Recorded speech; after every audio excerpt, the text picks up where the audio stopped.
Hello and welcome to episode 93 of 15K Plus Random Movie Reviews, the podcast where we take a random movie from Metacritic's all-time movie list. This is Colin. And this is Niall. This is a random movie, 4,503. It is seconds from 1966. Runs for 1 hour and 46 minutes. Got a Metascore of 71, a user score of 7.8. Had a budget of 2.5 mil, and I think it brought in a box office of 1.75, so nothing too crazy there. It was not a successful movie. And you've got Rock Hudson, who was a big name back in the day. You would imagine him pulling in the punters a little bit better than that. Crikey. Yeah, but there was a thing that, okay, sci-fi fans weren't going to it because of Rock Hudson, and Rock Hudson fans weren't going to it because of the genre. Yeah. If we can call it. It's not what I would consider sci-fi, but it is labeled as sci-fi. Yeah. The summary on Metacritic was just sort of, want out of your life, just pay the fee and we'll fake your death, change your face and set up a new identity for you. This is where I'm finding it hard to label this as science fiction, because there's nothing there that's beyond science. So where's the fiction? Yeah, it's not normal fiction. Oh no, it's quite a twisted little movie at times. Psychological, and it's part of the Criterion collection as well. So it's like it's well regarded, and it's become quite popular in the years that it's been since its release.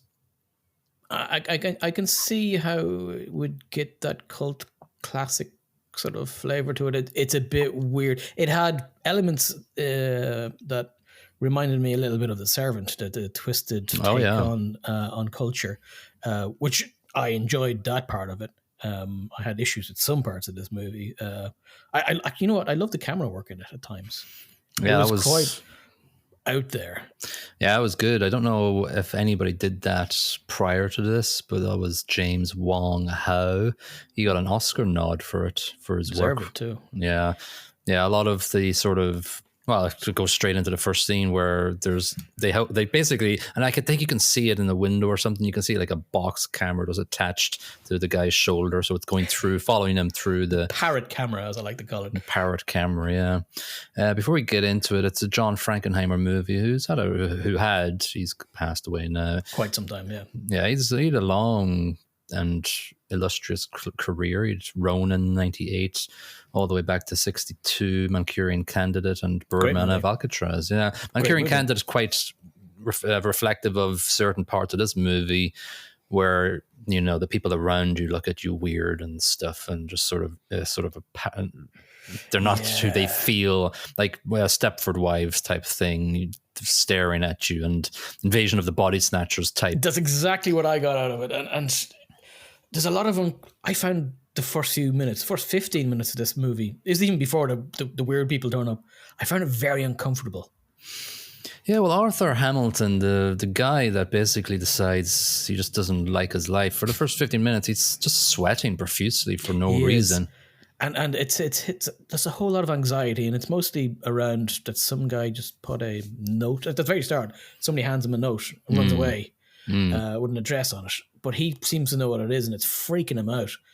And it's so well shot, this bit, because I'm freaking out watching him looking at his note. It's a total mind wreck, the first scene where the guy is chasing him through the train station. I read that they made some distraction with a scantily clad lady, so people would go over there so they could shoot through the train station.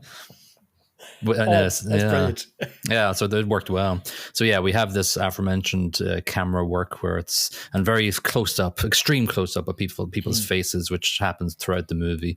So there's a lot of disconcertness and uncomfortableness, and it does have the Servant vibes to it as well. It does, especially how close up the close ups right up his nose, effectively, and the quick shots. Yeah, and the music's used well. Like, to be honest, I don't rate the music for the latter part of this movie, but at the start it builds tension. I love it. Well done. And then they don't bother again, which kind of annoyed me a little bit, because the music kind of fades to Yeah, it's Jerry Goldsmith, who's crazy popular. He won an Oscar for The Omen, and connection to one of our previous episodes. Do you remember what he did the music for? Nope. Way back when. No, I have missed this one. Wind on the Lion. Oh my God. Okay, yeah. I can't remember the music from that, but I do remember Not Be Glad, actually. It's generic. Yeah. Horns and strings. Epic movie music. Yeah, exactly. He also did Star Trek First Contact and the original Star Trek movie as well. I actually have queued up on my Spotify First Contact because I seem to remember it was quite a good score. So I want to check that out. Anyway, we do have Arthur Hamilton, the guy that's been chased down and given a note. He's played by John Randolph. And I was like, I know that name and I know that face. And because I'm a huge fan of Seinfeld, he played George Costanza's dad in one episode of Seinfeld in season 4. And then he was replaced by George Stiller because George Stiller was a lot better. Yes, way better. To be honest, while I like his first few minutes in this movie, I couldn't get behind his character as him playing it. It never really fit. Maybe it's intentional that he had no emotion and that he had no connection to humans. Maybe that's what I'm not feeling from him. I don't know. It didn't work for me, but that's me maybe just not feeling a bit too anxious with the first 10 minutes of the movie, I guess. I think that's a general reflection for me for the entire movie. He doesn't have a lot of emotion. And then Rock Hudson's character, when he it's the same character, but a different face off. It's a face upgrade. Well done, lads. Oh, bloody hell. Give me some of that. Well, he did say at the end, the surgeon, you were my greatest work. Yeah, started off, you're butt ugly, then you're Rock Hudson. Well done. Yeah, well done. But I just felt that the two people before and after didn't really evolve enough for me to get entwined in the character. Actually, I know we talked about 5 minutes before this movie and we had I said a couple of things, but there were bits in this movie I loved, and this is the bit that wrecked my head about this movie, is the lack of evolution of his character. It's like a light switch. Yeah, exactly. He suddenly starts acting differently halfway or more than halfway through the movie, but very little triggering it. You know, it's on or off, and that's not how humans work. So that bit wrecked my head. Some of this was really good psychologically, and then that was just no, that doesn't work for me. Yeah, we'll get to that, and I agree. There's a couple of scenes, and then the switch is flipped, and he's like, "I want to go home," like a kid's gone to a bad family reunion. I want to go home. So we set up yeah, exactly. So we're get into this naturally now. So Arthur Hamilton is what is he, 50 something, maybe late 50s, maybe banker. But he's a banker. He is an ultimate banker. Yeah, he's not enjoying life, is he? He pretty much goes, like, we see him, he's just staring into space. He's going through the motions. He's going into work. He's coming home, ignoring his wife. How was your day? It was fine. Yeah. It's quite similar to all our lives. It is, yeah. How was your day? Fine. Fine. You don't mention any. Yeah, you don't mention any of the day you had at all, even though it was shit. Fine. Fine. I don't want to talk about that phone call. Shut up. Where's my dinner? Yeah, dinner. All right. TV. Right. Okay. All right. Bye. It's the next day. Yeah, that's life. So maybe and then you die. Or somebody changes your face to Rock Hudson, and then you die. You don't get seconds. You don't get seconds. You don't. No. I do like certain scenes where the camera work really just snaps quickly to sort of portray uneasiness and just falling through the looking glass or falling through the rabbit hole, let's say, for two Alice in Wonderland analogies there. But there's a lot of great cinematography just to sort of illustrate his descent into sort of making a crazy decision. He does get a street address finally and does head on there. So let's, we have to obviously talk about Charlie first, because he gets a phone call. After he gets initially contacted, he gets a phone call from Charlie. Yeah. And he's like, "You're not Charlie." You got a different voice. No, I'm Charlie. Oh, it's me. Got a different voice. Check the trophy. I'm the trophy. Yeah, it's like, it is you. It is you. Oh, you know about a trophy. It must be you, even though you sound completely different. So Charlie's like, "Don't listen. I know you're bored and you've got nothing. Here, head to 34 Lafayette Street tomorrow, Chuck. And away you go. I wrote that down as well. I don't know why. Don't know why. I thought it was important. I even Googled it, and then it came up for 100 different cities in America. So. Oh yeah, it's a popular name. Yeah. Did it come up as a steam iron laundry place? I went through 20 different places, and I just went, what am I fucking? I don't know why it stood out to me, actually, Lafayette. It absolutely stood out to me. I've been to Lafayette. A town's called Lafayette. I don't know why it should stand out, but it did. Weird. Yeah, we see him at work for a little bit, and he's just out of it. He doesn't want to be there. And we do have scenes with his wife, and it's just, as we just said, it's very surface level. There's really nothing there. He's a daughter who lives far away, doesn't even contact him. So and there's no emotional attachment to the daughter. He says later on, but no, there's no like they don't bother even fleshing her out. There's not even a photo of her. No, but there's a cut scene. I read near the end when he goes back to the wife. He also goes to the daughter. Oh, that was cut, was it? They cut that. Yeah, they cut it. Oh, I didn't see that one. Okay. Yeah. That could have been useful. I think that might have made sense in the end credits as well. Yeah, with the bloke on the beach with the kids, that is cut, I think, from the scene where he met with his daughter and he hung out with his grandkid for a while. I don't know. Yeah, there was choices made. Anyway, so he does a little treasure hunt. He goes to a laundry place. They go, oh, it's moved. And he goes to a meat house. All right, mate, hop in this truck. I don't get the moving thing. I don't understand what we're trying to do here. Hidden under layers. Yeah, it's a bit stupid, in my opinion. But I'll let it go. Yeah, I like the way the guy that takes him from the meat, he just walks out of his job. It's like he's there just to take Mr. Wilson, as they called him, and he likes Mr. Wilson. Yeah, he calls him Sir, and it's quite eerie. He just calls him Sir all the time. Yeah, I don't like when people call me that. It means something's up. Yeah. So he finally finds a place and he has a cup of tea, and he basically, his first surreal sort of part of the movie is quite Salvador Dali-esque. Plonk. Yeah. So he's in this room where he's just trying to get to a woman on a bed who's very uncomfortable, and he constantly can't reach her, but then he does, and it's all extreme close-ups and warped cameras. Yeah, and the Salvador Dali bit is the checkered floor, but it's bent out of shape, and he's trying to walk on it, and it's unpleasant for your eyeballs to watch this bit.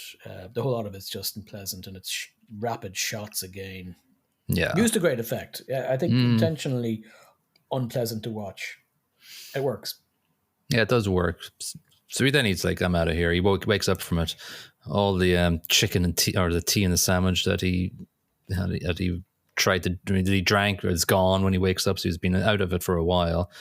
So he finds a room full of dudes on desks, which comes into play later. We'll figure out what these dudes are later, and they don't know what they are either.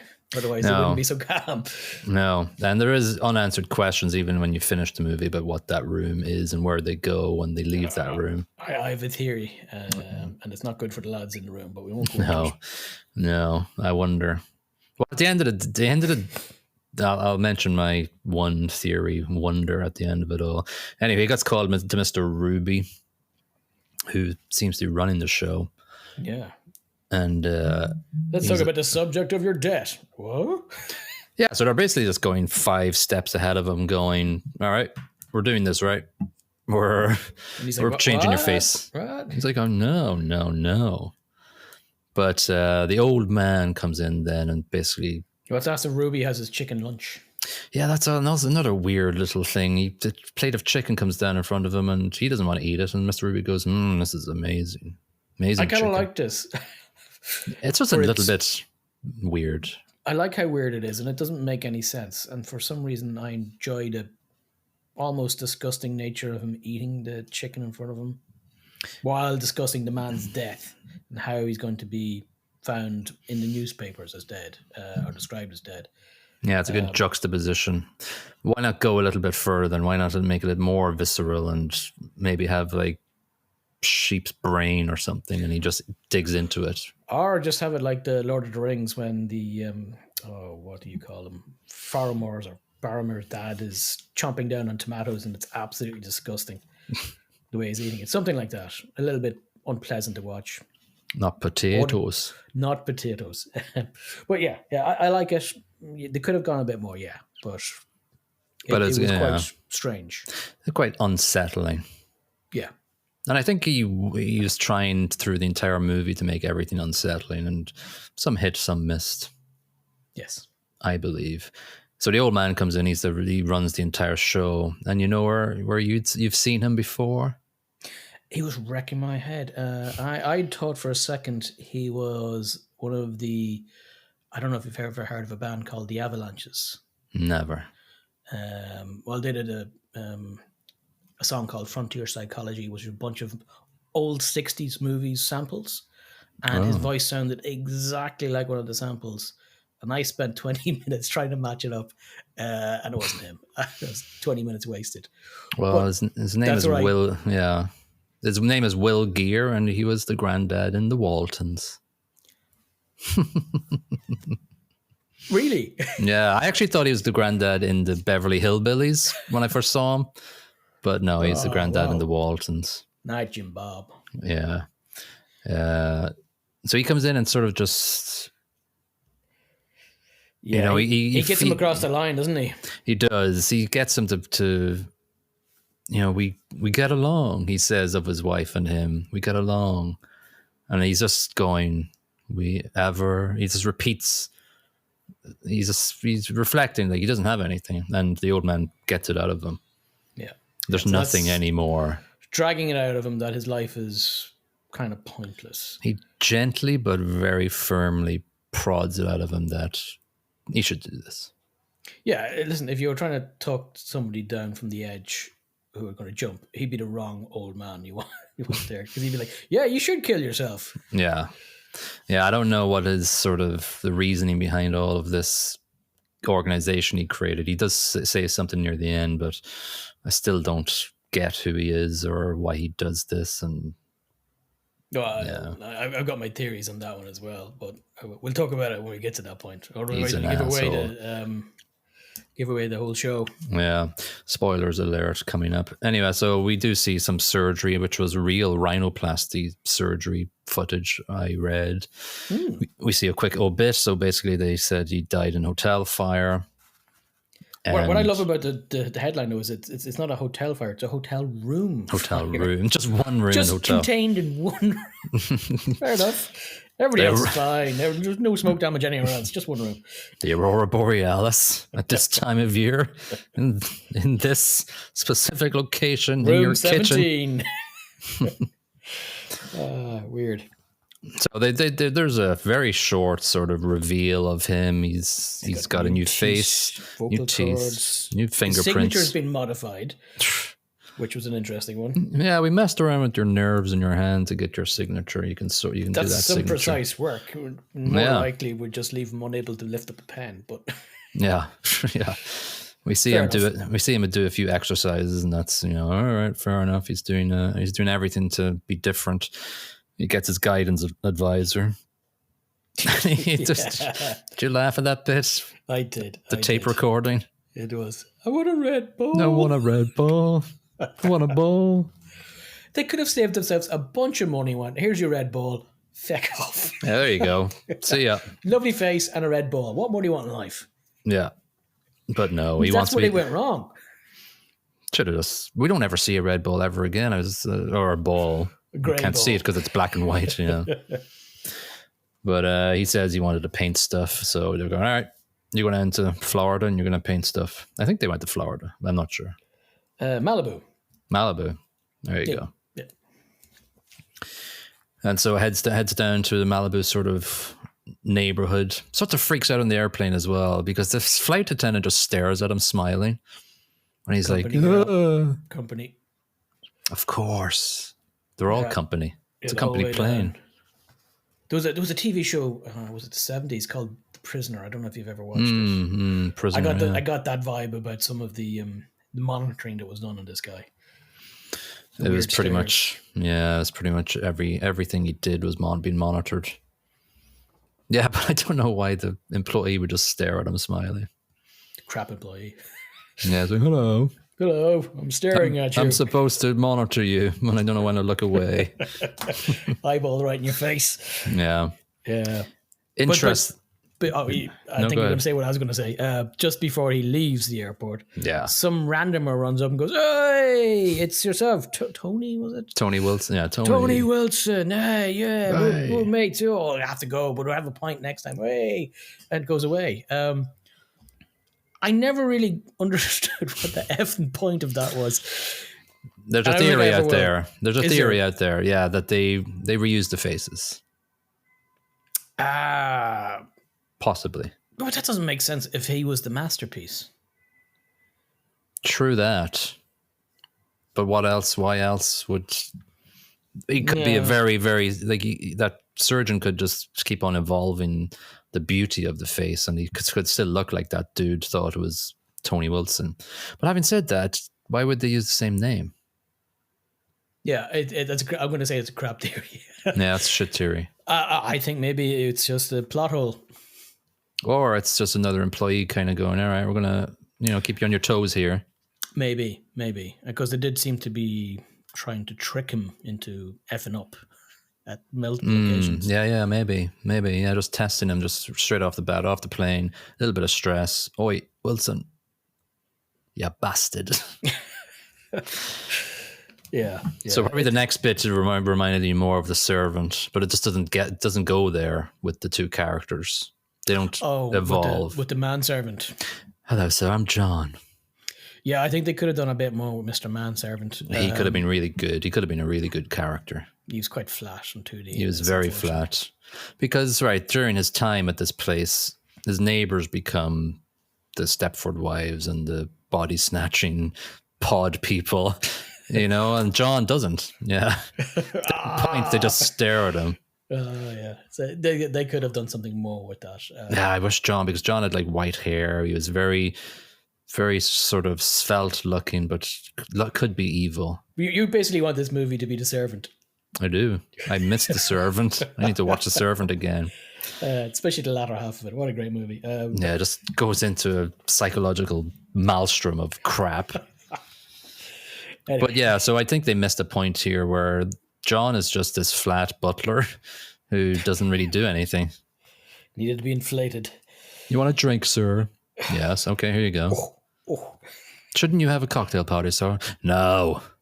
I'll wait. Yeah, maybe you shouldn't have had a cocktail party. Yeah.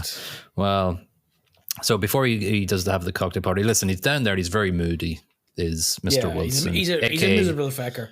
He's miserable, but we don't hear any of his inner thoughts until he gets pissed drunk, and then after that, it's like, yo, hey, I'm going home. There's no lead up to him wanting to go back home. I need something else. I need something so he meets Nora on the beach, who's another plant, obviously. He doesn't cop it for a while, but it's he doesn't plant it. It's pretty obvious.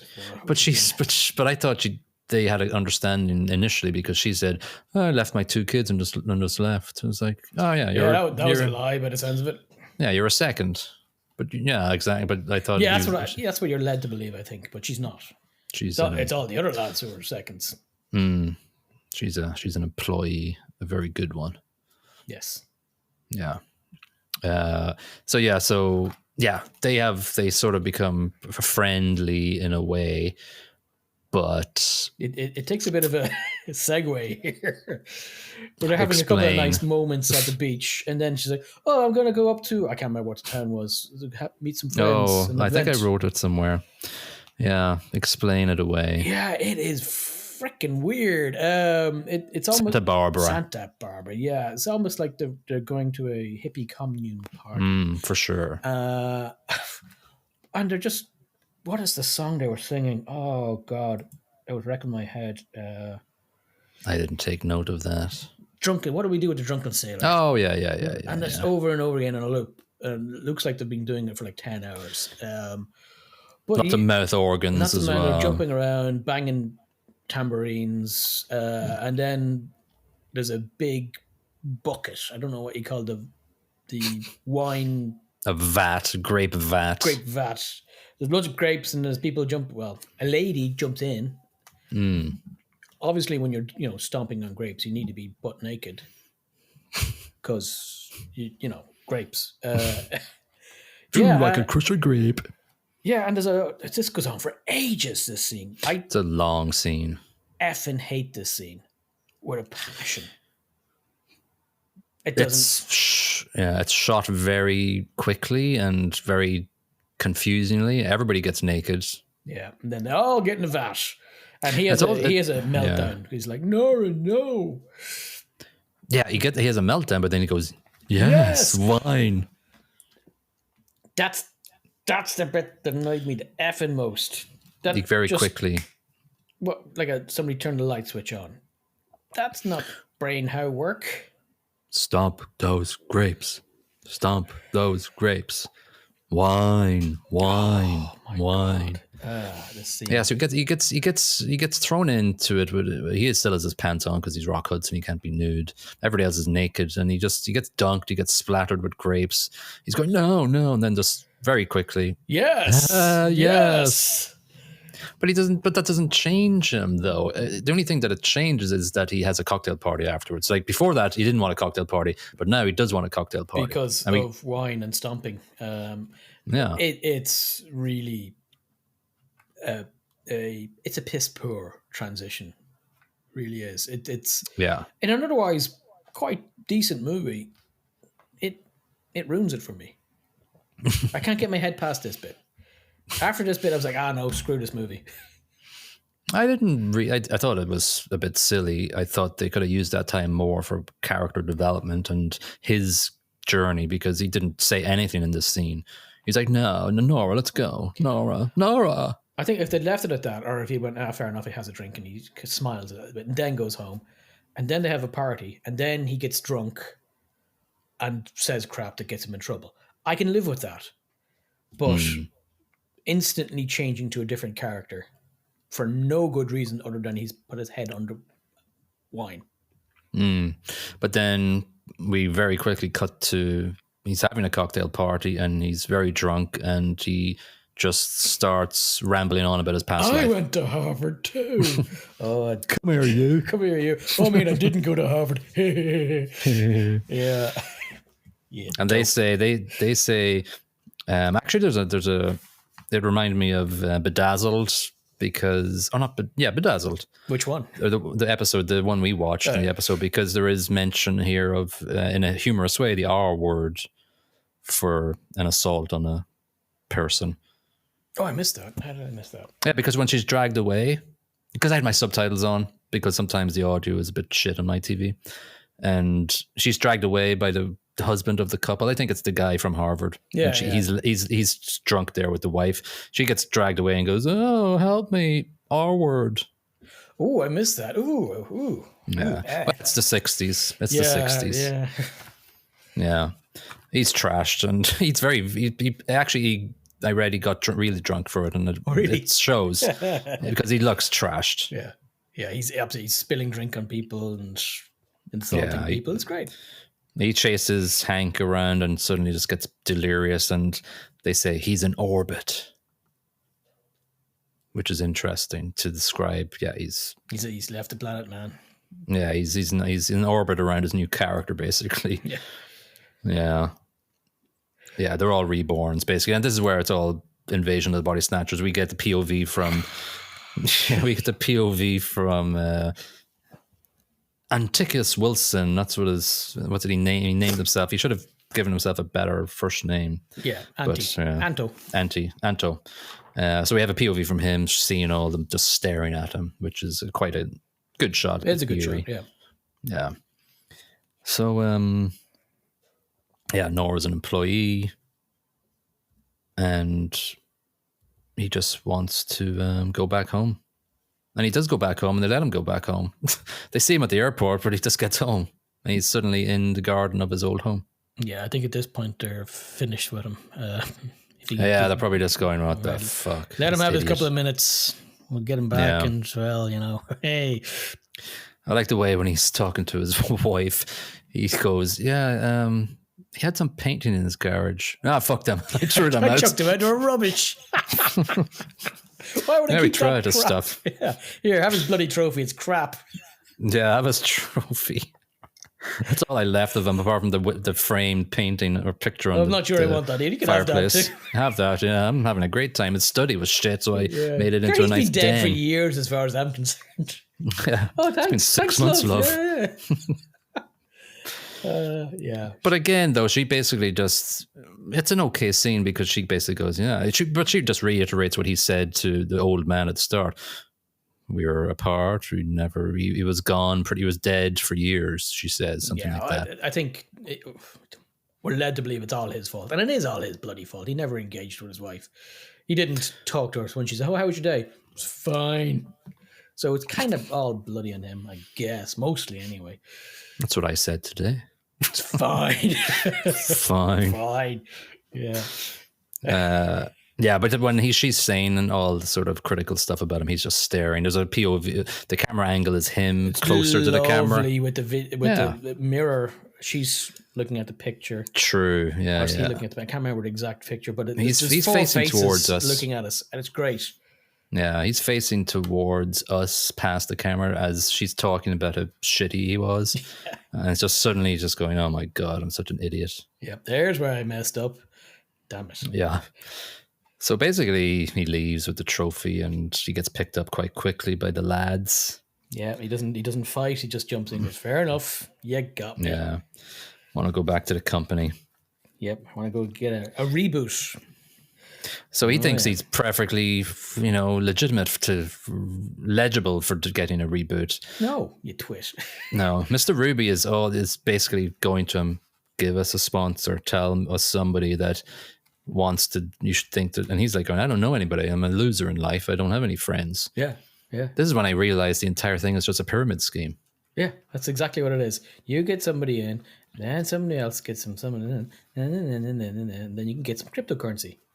Yeah. Or we kill you. No, we kill you. Well, yeah, let's go with that one. That's cheaper. Yeah. Yeah. Spoiler alert. Near the end of the movie here, he basically goes back to the company and he's basically saying, you have to wait a bit for your surgery to get thing. You get some surgery, all right. Yeah. And so he goes, and Mr. Ruby's constantly sort of badgering him for this. Need a sponsor, damn it. Can't get this pyramid scheme off the ground if you don't give me a sponsor. Yeah. So he goes to that room he first went into at the start of the movie, and guy turns around. It's Charlie. Yeah. Hey, Charlie. Yeah. What are you doing here? Oh, I'm waiting for my second reboot or rebirth. Or what was it? Yeah. Rebirth. Yeah. So my logic here is going out the window. I don't really know what's going on. So then he gets called out by the people, and he lifts up a little tear in his eye and smiling. Part of me believes he actually has a really good idea what's about to happen to him, and it's not facial reconstruction surgery. I believe that he is being used by the CPS, which was not the Child Protective Service, but they mentioned earlier, the cadaver procurement. I can't remember what the S was, but yeah, service. Yeah, he's being used as a dead body. You think? Yeah, that's my theory. In fact, everybody's sitting there waiting. They're all failures. Failures, yeah. And they're not going to waste their time and money redoing their faces. They're going to get a couple of sponsors out of them if they can, and chuck them in the body bucket. Yeah, so that's my theory.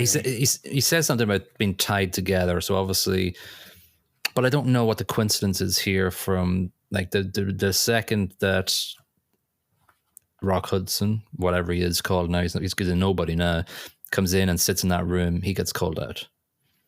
And so I don't understand why that's timed so perfectly.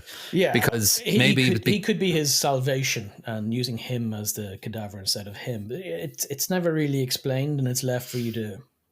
Yeah, maybe because he ended the pyramid branch. Rock Hudson ended the pyramid branch, so therefore Charlie is a failure too. So he just gets. Yeah, we'll prune that branch. It's not producing any more money. Yeah, that's probably that branch is just dead now. Yeah. So he from a corporate standpoint, that's a sound move. Yeah. The old man comes and sits down at his bed one night and says, "Hello, son." Yeah. He says, "You're ready for the next stage, son." Stage 2, baby. You're going to love it. Here, hop on this bed with the big Hop strap. on this, yeah.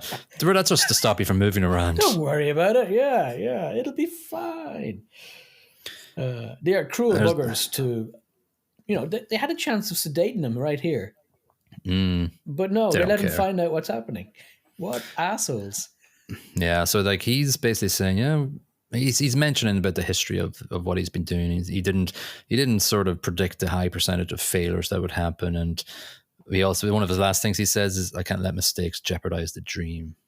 Yeah, which is quite a nice. But he said he wanted to jump out of the business as well, though, because he knew that high failures, he wasn't helping people. So he was going to, but then he had corporate responsibilities.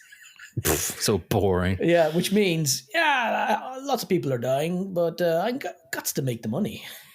Yeah, and Mr. Ruby might step up, he said. Yeah. Perhaps. Pretty dark. Anyway, the darkness is he's getting wheeled on a gurney, and he's like, he's initially thinking, okay, but what's this strap for? And then a priest comes along, goes, "You're still Methodist, right, or whatever." This is where you should get really effing scared. And he's like, "Oh, so don't worry, I can do it for Protestants or Catholics or I could be a rabbi's, last rites type thing. So don't you worry about it." And he's like, "Oh, wait. Oh no, that's not good." This is when he like screams for like a minute full. Yeah, it's a bit rough as well, isn't it? Yeah, it's hard to hear. So he heads into the surgery and sees his surgeon there, and this is when he says, "You're my best work, Give me that drill, nurse." Cranial drill, please. Yes, that's always a good sign when somebody brings out the cranial drill. So it fades to black, and we see this sort of warped vision of a man on a beach with a kid, which looks like Rock Hudson. But it could be just the outtake from the scene that they skipped. May not even mean anything. Yeah. Or it could mean that his face and body has been taken again by somebody. Could be Charlie. Could be probably not. No. Yeah. If only he could continue the pyramid scheme, he could have maybe lived. Yeah. Bring somebody else into the horror. Yeah, if only we knew and we got a more psychological analysis of his character down when he was in Malibu, so that we understood why he suddenly wanted to go home. He had this thing about choice. I need to make the choice. Stop just pushing me in towards this. I want to make more choices. That was this whole driver, and that's the only thing I can get from his first go around of Seconds. He wanted more choice, and he was down there. He drank a few peach schnapps too many, and maybe he just wheeled into sort of delirium about, I don't want these people in the house. Wait, this is confused me a little bit. Well, not confused me, but in terms of choice, he had the choice of just staying bloody down there or just going off on his own and doing whatever the hell he wanted, really, didn't he? It's a weak premise, because he had all the choice in the world. Yeah, just go off. Do what you want. You've got X amount of money. Sell the bloody Malibu apartment. Go and do stuff. Don't be a painter. Just get rid of these weird reborn lunatics. Or bide your time for a year, because they were monitoring you because they know people fail, and then pass the failure test, and away you go, and find some non-Seconds people and employees of Seconds Corporation Limited. You know who played Nora? No, sorry, no. Her name was Salome Jens, and when I saw her, she played that shapeshifter from Deep Space Nine. That was the female shapeshifter. God, really? Yeah. Oh wow. For quite a few seasons, because I remember the whole Dominion War and stuff like that. That was quite cool.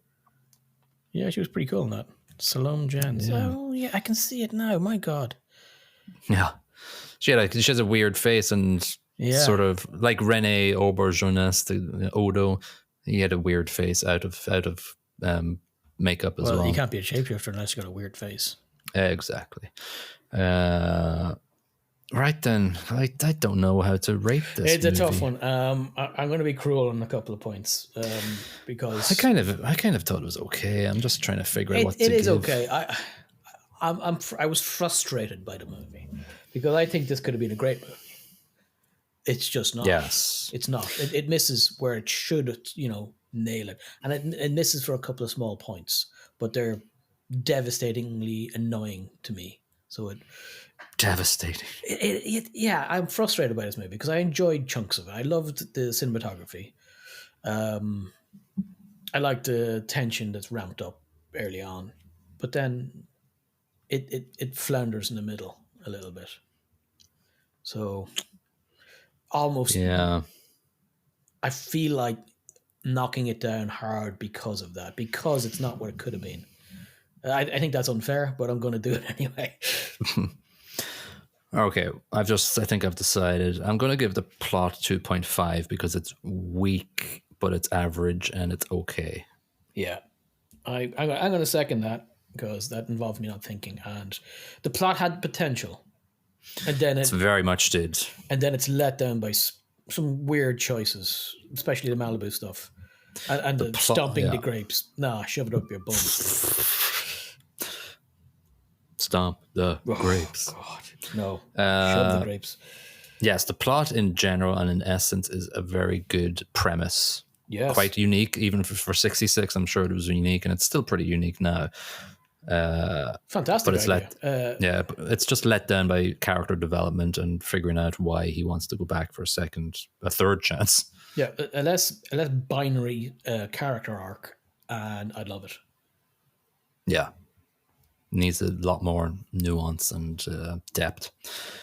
I was just thinking about acting, and I gave it 2.75 because I think Rock Hudson's performance is good, verging on getting better. At times brilliant, and at times awful.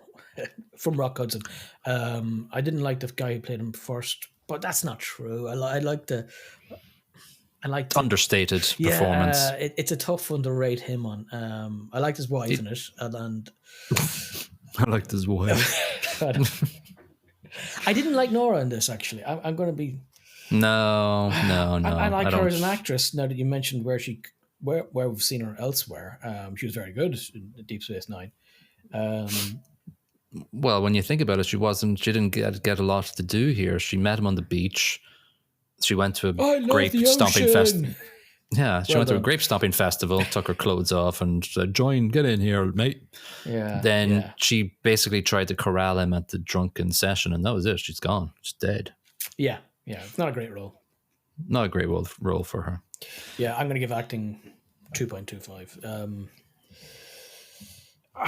That's fine. It could have swung both ways for me, but there were a couple of actors in this annoyed me as well. I didn't like Ruby, although I did like his eating of the chicken. Aside from that, didn't like him.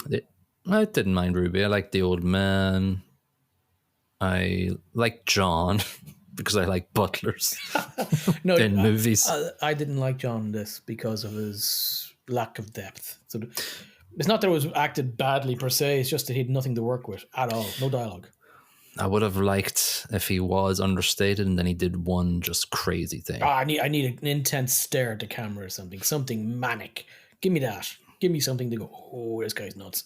Something to bite into. There was nothing with him, unfortunately. He was just missed opportunity. Incidental. Yeah.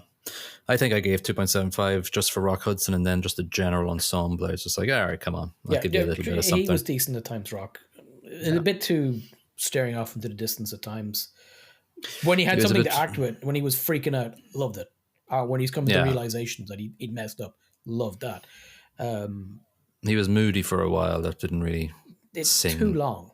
I don't mind people being moody in movies, but if all he's doing is staring off into the ocean for 20 minutes, that's not acting. That's looking at the sea. Well done. Come on, mate. It's been 10 minutes. Do something. Emote, you fecker. Something. Yeah.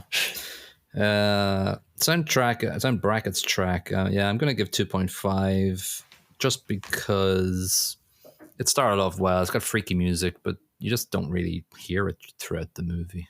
Really? There's very little in the latter half of the movie, apart from stomp the effing grapes and what we do with the drunken sailor.